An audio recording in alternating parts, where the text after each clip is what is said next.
Muy bien, pues como decía Isaac, seguimos con esta serie del Antiguo Testamento y empiezo con una pregunta súper importante para esta mañana. ¿Os gusta el cine? ¿Sí? ¿No? Bueno, pues lo siento. Segunda pregunta, también súper importante. ¿Cuántos sabéis quién es Joaquín Phoenix? En general, sí, ¿no? ¿Lo tenemos ubicado más o menos? Sí. Sobre todo los más jóvenes, el Joker. Gladiator, hombre, antes que Joker fue el emperador malo, vale. Pero ¿cuántos sabéis quién es Michael Caine? ¿En serio? ¿Sí? Ostras. Vale, pues me ha salido mal la ilustración. Bueno, no, como lo preveía, tengo otros ejemplos. Como preveía que esto podía pasar, tengo otros ejemplos. ¿Cuántos sabéis quién es Adrien Brody? Sí, ¿no? Acaba de ganar el Oscar. ¿Cuántos sabéis quién es Christoph Waltz? Aquí, bueno, Diego. No miréis a Diego. Aquí ya cuesta un poquito más, ¿no? ¿Cuántos sabéis quién es Anthony Hopkins? Sí, ¿no? Pero ¿cuántos sabéis quién es Mahershala Ali? Bien, me ha salido como quería, ¿eh? Al final la ilustración me ha salido como quería, bien. Los tres primeros que os he mencionado, Phoenix, Adrien Brody y Anthony Hopkins, son actores conocidos porque han ganado como mínimo una vez el Oscar al mejor protagonista de una película. En el caso de Anthony Hopkins creo que 2 veces. Pero los otros tres, Michael Caine, Christoph Waltz y Mahershala Ali, son también actores que también han ganado cada uno 2 premios Oscar, pero a mejor actor secundario, mejor actor de reparto. Y me parece muy ilustrativo esta imagen para empezar esta mañana, porque al final en las historias normalmente nos quedamos con la imagen, con la cara del protagonista, ¿no? Nos enfocamos en el protagonista, pero a los actores secundarios los desplazamos, ¿no? Involuntariamente y acaba pasando esto, ¿no? Que a no ser que seas un friki del cine y sepas quién es Christoph Waltz, pues te preguntan quién es y no sabes ponerle cara, ¿no? Y en la Biblia pasa un poquito también esto. Hay muchas historias que contienen personajes protagonistas archiconocidos, pero hay otros que van quedando un poquito al margen, ¿no? Y a Isaac le pasa esto. Al Isaac de la Biblia le pasa un poco esto. Es un poco personaje secundario. En este sentido, entendedme, ¿no? La Biblia solamente contiene un capítulo dedicado a él, ¿no? Él está ahí entre media de Abraham y de Jacob, que son los grandes nombres conocidos de la primera parte del Génesis, y él está ahí un poco en medio, ¿no? Y si te preguntan por Isaac, pues sabes un poco que es el niño, ¿no? Que lo subieron a la montaña para sacrificarlo. Esto lo visteis creo que la semana pasada. Pero ¿qué más se sabe de Isaac? No Isaac que acaba de entrar, sino el Isaac de la Biblia. La Biblia contiene solamente un capítulo sobre él, como digo, es Génesis 26, y encima, además de que solamente le dedica un capítulo, en ese capítulo es verdad que habla de que Isaac tiene un encuentro personal con Dios, pero saca a relucir las flaquezas de Isaac, saca a relucir que Isaac mintió, que Isaac también se equivocó, ¿no? Como digo, en el resto de referencias que la Biblia hace sobre este personaje, sobre esta figura de Isaac y su historia, siempre aparece vinculado a otra persona. En realidad está siendo la historia de Abraham o de Jacob, e Isaac aparece ahí como personaje secundario. Una comentarista bíblica decía sobre Isaac: su historia no solamente es más corta, sino también menos espectacular que las de Abraham o de Jacob. Abraham no solamente deja su tierra con su familia para irse a otro lugar, lo vemos también luchando contra reyes para rescatar a su sobrino Lot, lo vemos intercediendo por una ciudad momentos antes de que sea arrasada con fuego y con azufre, lo vemos también subiendo a la montaña para sacrificar a su hijo. Es el personaje principal, ¿no? Y a Jacob también lo vemos luchando contra el ángel del Señor, Lo vemos en un momento de máxima tensión cuando se va a reencontrar con su hermano con el que no se habla y no sabe si su hermano lo va a matar o qué va a pasar. En cambio de Isaac, ¿qué pasa? Isaac es como que ahí la historia hace un parón, ¿no? En todas las películas pasa eso, ¿no? Hay momento de tensión, luego momento de parón y luego acaba con el momento de tensión. Isaac es ese momento de tranquilidad, ¿no? Esta misma autora decía, Isaac es el puente entre Abraham y Jacob, dado que recapitula las lecciones que aprendió Abraham, transmitiendo Isaac a sus hijos, todo lo que Dios había revelado hasta el momento sobre el destino de la familia y su propia persona. En resumen, Isaac, ¿quién es? Isaac es el niño de la promesa que nace tarde, aquel que luego sube a la montaña con su padre sin saber que va a ser ofrecido en sacrificio hasta que el Señor provee un cordero de forma milagrosa. Isaac es mentiroso como le pasaba a su padre también, va a mentir en la misma situación, frágil y ciego en su vejez, engañado por uno de sus hijos y su mujer, mientras intentaba bendecir al que no tocaba. Incluso hasta el final de sus días lo vemos ahí equivocándose, ¿no? Un personaje secundario que nos habla de lo humano, porque la historia de Isaac ante todo es una historia humana, es una historia que refleja la condición del ser humano, que nos habla de lo que significa ser humano delante de Dios, delante de lo santo.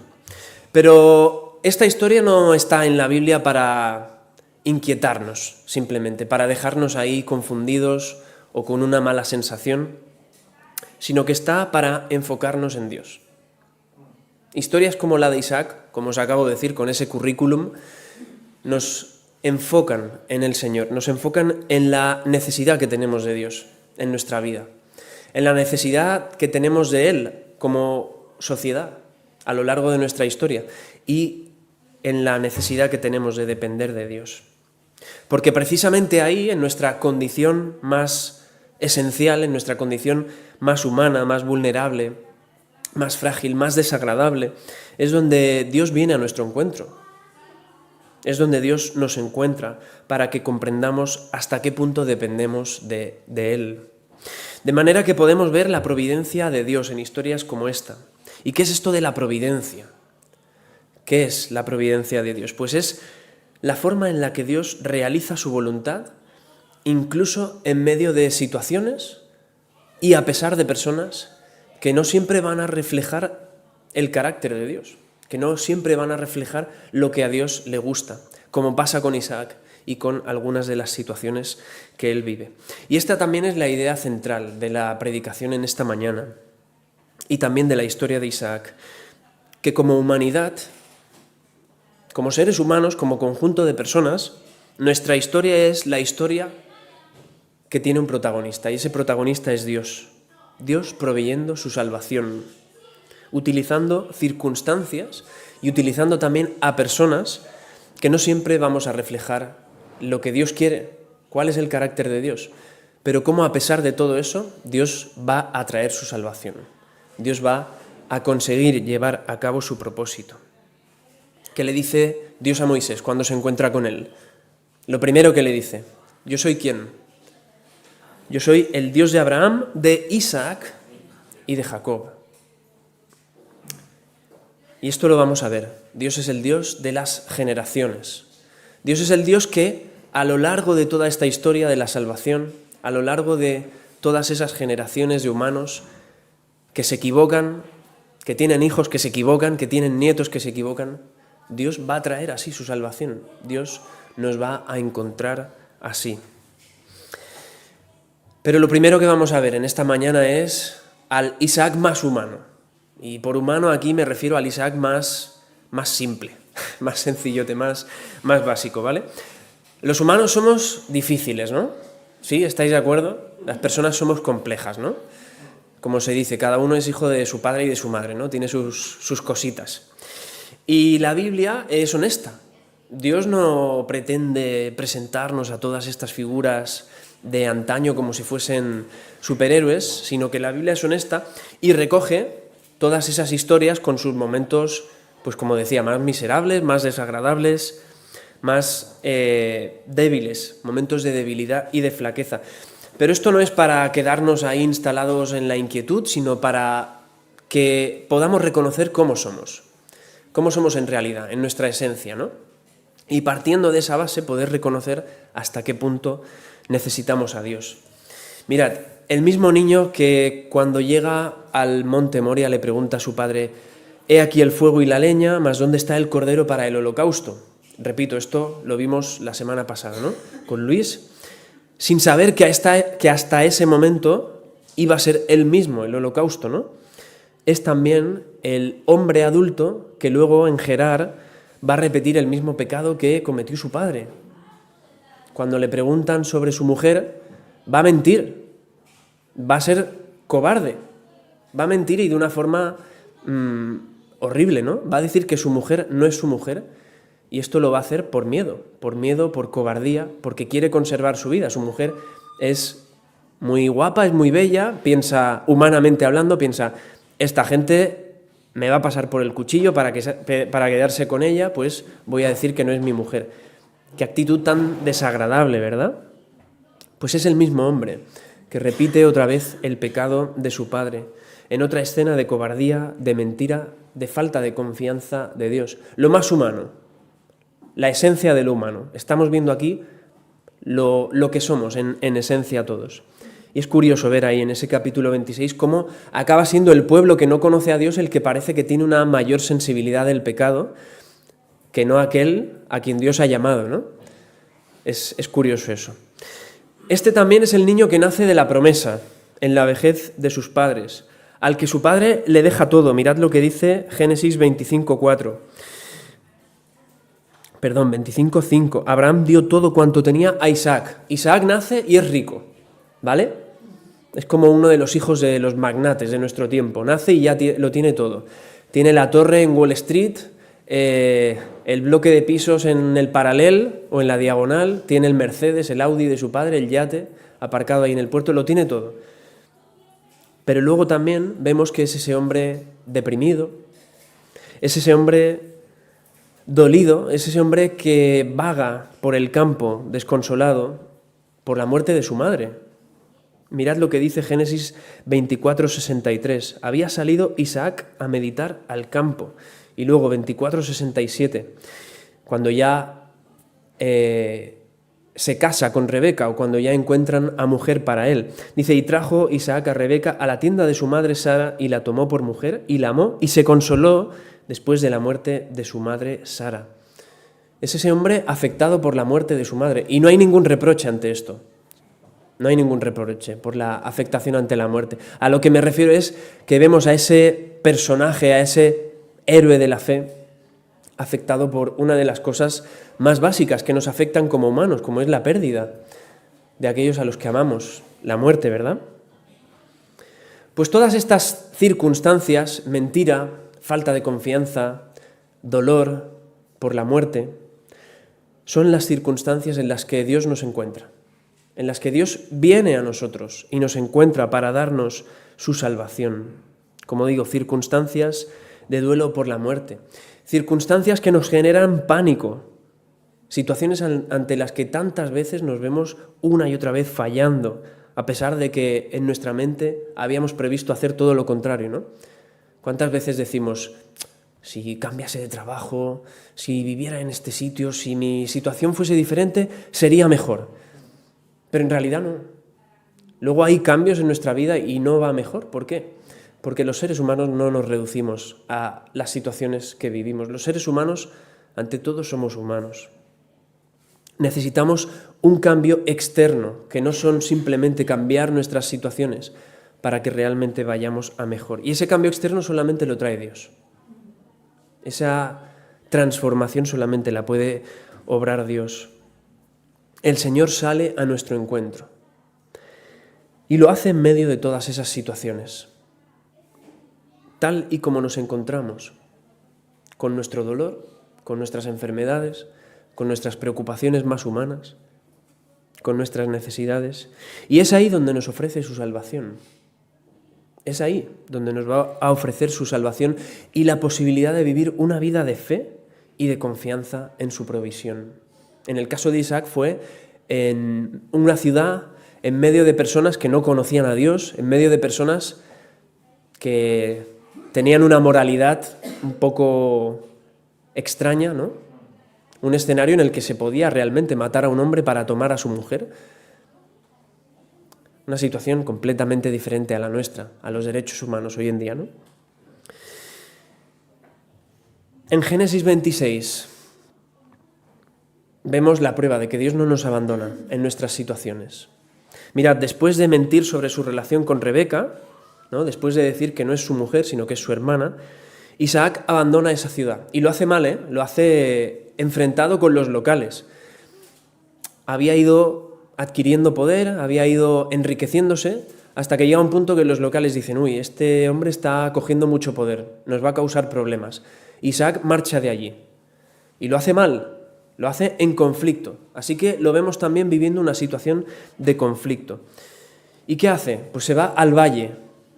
¿Y en el valle qué hace? Encuentra los pozos que había abierto su padre, Abraham, pero que estaban cegados. Un pozo cegado es un pozo que llega tu enemigo, dice: uy, este va a beber agua de aquí, pues le echa arena para que no bebas agua, ¿no? Una situación de conflicto. Esto nos suena, es un lenguaje al que estamos habituados en nuestro contexto. Conflictos internacionales, pero también conflictos locales, ¿no? Conflictos entre personas, entre familias, etc. ¿Qué pasa sin agua? La vida se ve amenazada, ¿no? Cuando no hay agua. O sea, esto era como lanzar una bomba, ¿no?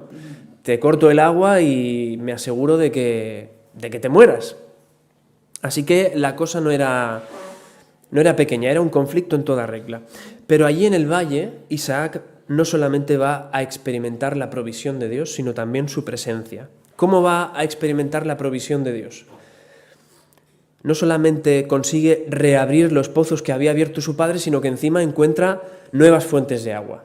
O sea, el agua empieza a encontrar agua, y encontrar agua en aquel momento era como encontrar petróleo hoy en día, ¿vale? Era una forma de hacerte rico y poderoso. Pero como digo también, va a encontrar también la presencia de Dios. Y esto es importante para una persona que había salido mal de un sitio, había salido mintiendo, había salido en conflicto. Fijaos cómo actúa el Dios al que le hemos cantado, el Dios de misericordia, el Dios de paz.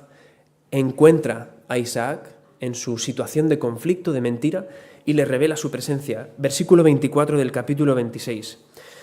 Se le apareció Jehová a Isaac aquella noche y le dijo: yo soy el Dios de Abraham, tu padre. No temas, porque yo estoy contigo y te bendeciré. Te multiplicaré tu descendencia por amor de Abraham, mi siervo. Y edificó allí un altar, Isaac, e invocó el nombre de Jehová y plantó allí su tienda. El Señor no sale al encuentro de Isaac y le dice: eres un mentiroso, no te mereces ni una gota de agua, te voy a dejar aquí en el valle. Se encuentra con él y lo hace con misericordia. Yo soy el Dios de Abraham, tu padre. Me acuerdo de mis promesas y vengo a renovarlas contigo, promesas de salvación. Lo santo sale al encuentro de lo humano. Y esto es importante. Lo santo, lo perfecto, lo que no contiene pecado, sale para encontrarse con lo humano, con lo mentiroso, con lo conflictivo, con lo que tantas veces decepciona. Y no lo hace en una nube. No dice: mira, ven, te pongo en una nube para tratar contigo. No, se encuentra en el seno de esas circunstancias. Se encuentra con él en el valle donde no hay agua, en el valle donde hay conflicto, en el valle que es fruto de la mentira, del dolor. Lo santo se ha acercado a lo humano y se ha acercado hasta el punto de hacerse también humano. En la persona de Cristo, en la persona de Jesús, que ha muerto en la cruz y que ha resucitado para enviarnos al Espíritu Santo. ¿Qué significa esto de enviarnos al Espíritu Santo? Pues significa que una vez tenemos fe en Cristo, una vez aceptamos esta vida de fe, esta provisión de Dios, podemos vivir constantemente en la presencia de Dios. Aquello que Isaac experimentó aquella noche, podemos tenerlo de forma permanente. Podemos vivir constantemente en la presencia de Dios. De manera que esto nos hace pensar en cuál va a ser nuestra respuesta. Dios ha salido a nuestro encuentro. Lo santo ha salido al encuentro de lo humano. ¿Cuál va a ser nuestra respuesta? Pues nuestra respuesta puede venir precedida por lo que hizo Isaac: adorar. Isaac adoró. ¿Y qué es esto de adorar? Pues reconocer que, aun siendo pecadores, podemos encontrarnos delante del Dios Santo, podemos encontrarnos en su presencia. Y esto solamente es posible gracias a la iniciativa de Dios, que actúa, ha actuado, ha hecho lo que era necesario, lo que necesitábamos en medio de cada una de nuestras circunstancias, de cada una de nuestras situaciones. Y adorar es especialmente apreciar y valorar la presencia de Dios en nuestra vida. Esto es importante. Cuando pensamos en la adoración, en adorar, a veces lo relacionamos simplemente con lo que tiene lugar aquí, ¿no? El domingo, con este tiempo de alabanza, de canciones, o nos parece un concepto abstracto, pero intento evitar que lo pienses de esta forma y te digo, adorar es valorar constantemente, poder pensar qué preciosa es la presencia de Dios en mi vida. Poder apreciar esto y hacerlo como lo más importante que uno puede llegar a tener.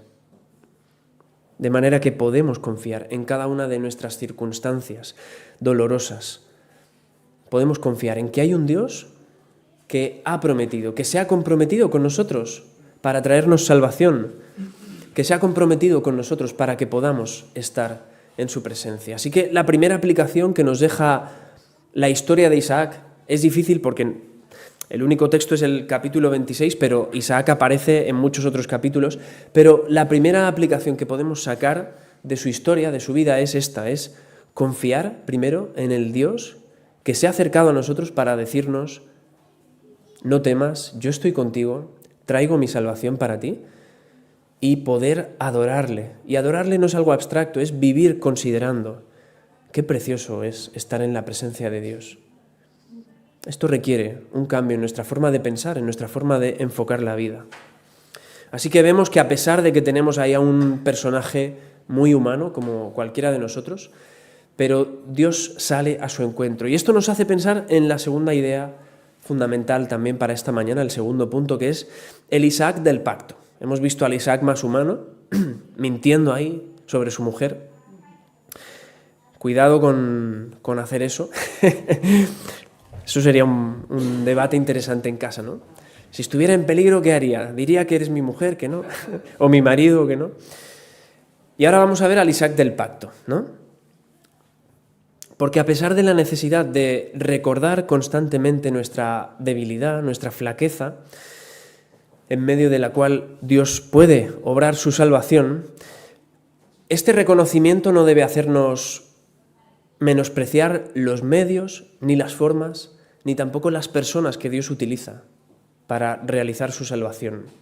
Y cuidado, porque esto es una tentación muy, muy recurrente en este mundillo evangélico, ¿no? Sobre todo, ese pensamiento de, pero Señor, ¿realmente vas a hacer algo por medio de este o de esta? Pero Señor, ¿tú realmente puedes hacer algo a través de esta persona? ¿Puedes hablarme a través de esta persona? ¿Puedes hacer algo por medio de este? Por medio de Isaac y todos los que hemos venido después. La historia del pacto nos anima a no menospreciar la forma en la que Dios ha obrado y tampoco las personas a las que Dios ha utilizado para desarrollar ese plan de salvación. Mirad lo que dice el Salmo 105, versículos 8 y 9. Se acordó Dios para siempre de su pacto, de la palabra que mandó para 1000 generaciones, la cual concertó con Abraham y de su juramento a Isaac. Se acordó Dios de su juramento a Isaac. La vida y la historia de Isaac nos hablan del pacto de Dios. El pacto de Dios es el compromiso de Dios con los seres humanos. Un compromiso que tiene que ver desde antes de la creación. Lo vemos ya expuesto incluso en la misma creación y lo vemos generación tras generación, personaje tras personaje.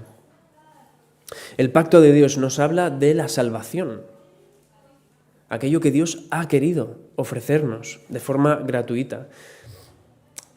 Si empezamos a leer la Biblia hasta Génesis 3, podríamos pensar que cuando aparece el pecado, ostras, eso es un punto y final, ¿no? Mi hijo tiene una Biblia, así con dibujitos, muy guay, ¿no?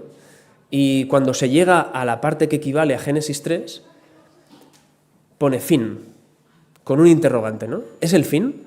¿La aparición del pecado es el fin de la humanidad? ¿Es el fin de la historia?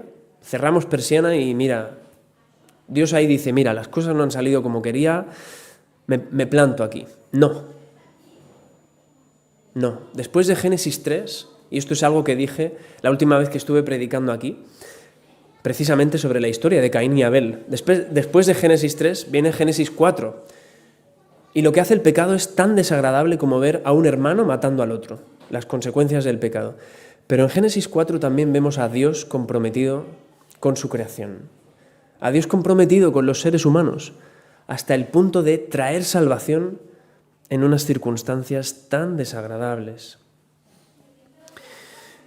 Dios mismo había previsto obrar en esta situación, en un mundo de pecado, en personas afectadas por el pecado.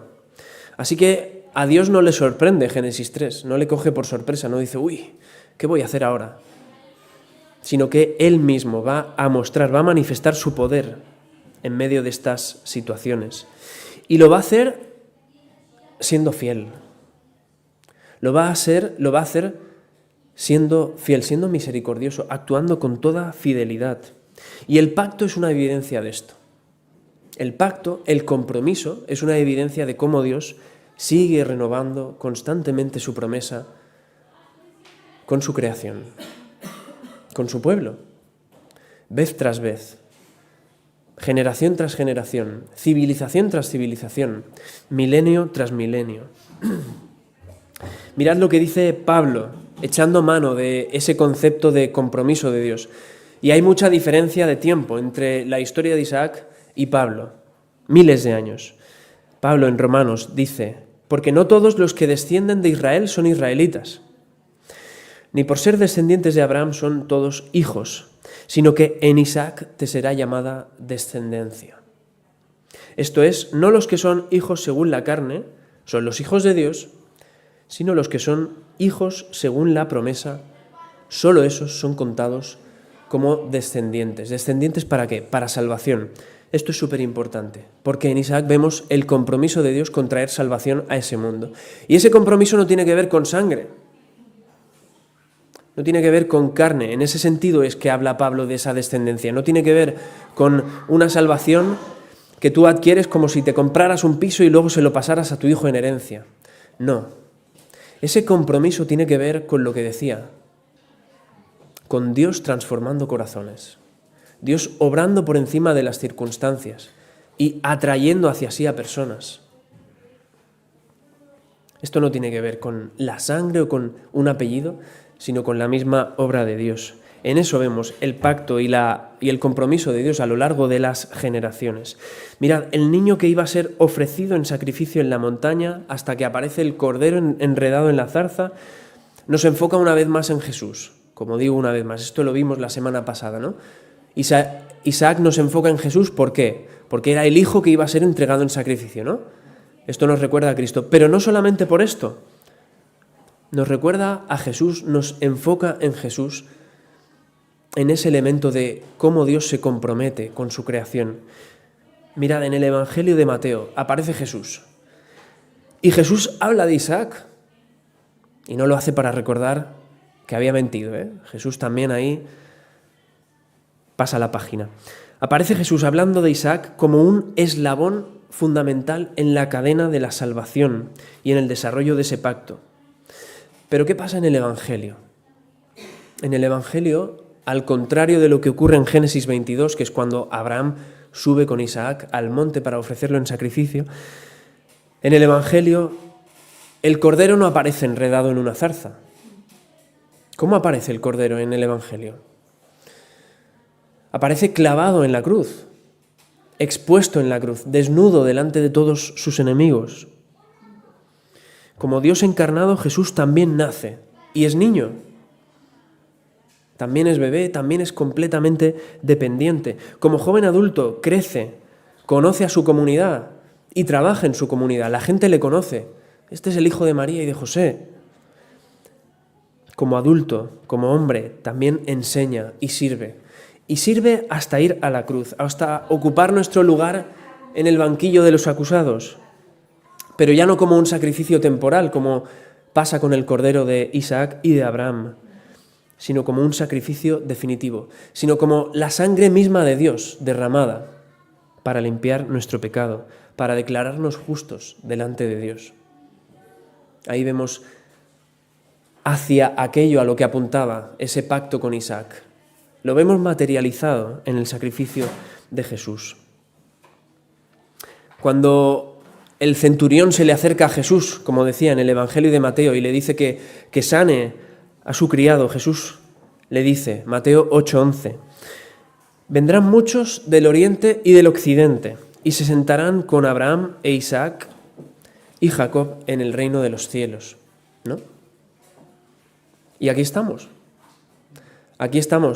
del oriente, del occidente, sobre todo del occidente aquí, ¿no? España, Venezuela, Argentina. Es una forma de recordar ese compromiso con Isaac, que se ha materializado, se ha hecho realidad una vez en Cristo, salvación para todos.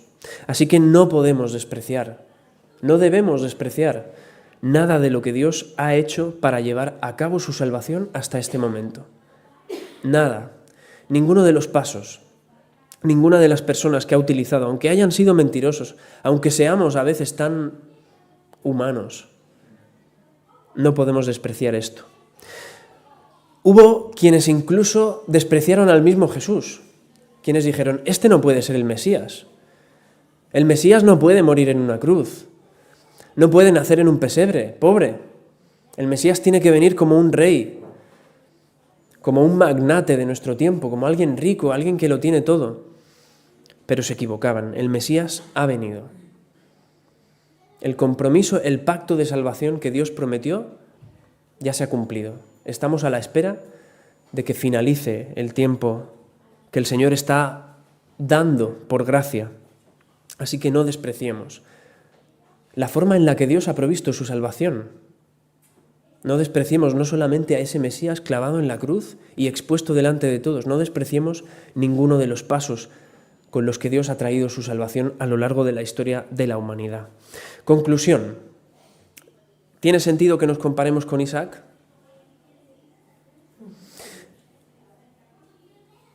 No. Sí, no. Ahora no. ¿Vale? No, ¿por qué? Porque estas historias y estos personajes no están en la Biblia para esto. No están en la Biblia como un espejo para decir, anda que Isaac, yo nunca le haría eso a mi mujer. Nunca iría a un sitio y le diría, no es mi mujer, para que no me matasen, ¿no? Difícilmente nos vamos a encontrar con esa situación también. Así que no tiene sentido que nos comparemos con él en eso. Estos personajes están para apuntarnos, para enfocarnos, para recordarnos hasta qué punto dependemos de Dios. El Dios que ha obrado, no solamente el año pasado, cuando me convertí, o no solamente hace 20 años, cuando se convirtieron mis padres, sino desde el mismo principio de la historia, desde antes que el reloj cósmico empezase a funcionar. Mirad lo que dice el autor de Hebreos. Por la fe bendijo Isaac a Jacob y a Esaú respecto a cosas venideras. Hebreos 11:20. Esto es interesante. Isaac mintió, se equivocó, mostró su humanidad, sí, pero Isaac también obedeció. Obedeció en aquello que se le había dado para obedecer. Isaac vivió desconsolado por la muerte de su madre, y ante esto vuelvo a repetir, no hay ningún reproche. Pero también adoró, en medio de su dolor, en medio del conflicto, adoró. Y esta dualidad es la que vamos a vivir siempre. Esta dualidad es la que nos va a acompañar siempre a lo largo de nuestra vida. Lo más humano, aceptar a Jesús como Señor y Salvador, no nos va a convertir en seres ajenos a nuestras circunstancias, de manera que no nos afecten las cosas, pero sí que nos va a enfocar en una nueva perspectiva de vida.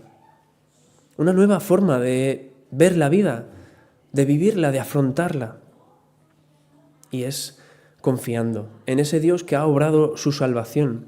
El mismo autor de Hebreos dice: todos estos, Abraham, Isaac, Jacob, aunque alcanzaron buen testimonio mediante la fe, no recibieron lo prometido. Se refiere a que se les promete una descendencia de millares y millares y eso no lo vieron. No recibieron lo prometido, proveyendo Dios alguna cosa mejor para nosotros, para que no fuesen ellos perfeccionados aparte de nosotros. ¿Cuál es esa cosa mejor? Jesús. Dios mismo ha provisto de su salvación viniendo a nosotros. Nosotros hemos recibido más información y más testimonio que el que recibió Isaac. Y eso nos compromete delante de Dios. ¿Cómo estamos respondiendo a ese testimonio? ¿Cómo estamos respondiendo ante esa información? ¿Y cuál es esa información? Jesús mismo. Nosotros tenemos ya todo lo que Dios ha querido decirnos en la palabra y en el Evangelio. Hemos conocido, hemos sabido de Cristo. Hemos sabido de Jesús mismo. Así que, como digo, en primer lugar, esto nos compromete cómo estamos respondiendo ante esta salvación, esta promesa de salvación que llega a nosotros hoy. Es importante que pensemos en esto. ¿Cómo estoy respondiendo ante esta oferta, ante esta promesa? Pero también, si ya tienes esta promesa, pues como seguidor de Jesús, como iglesia, es verdad, quizás haya una parte de los resultados de todo el servicio, de todo el trabajo que estamos realizando ahora, que no vayamos a conocer, como le pasó a Isaac. Es posible que pase eso. Es posible que incluso lo veamos en nuestra propia familia, con nuestros propios hijos, con nuestros propios nietos. Pero podemos confiar en que aquel que ha prometido cumplirá.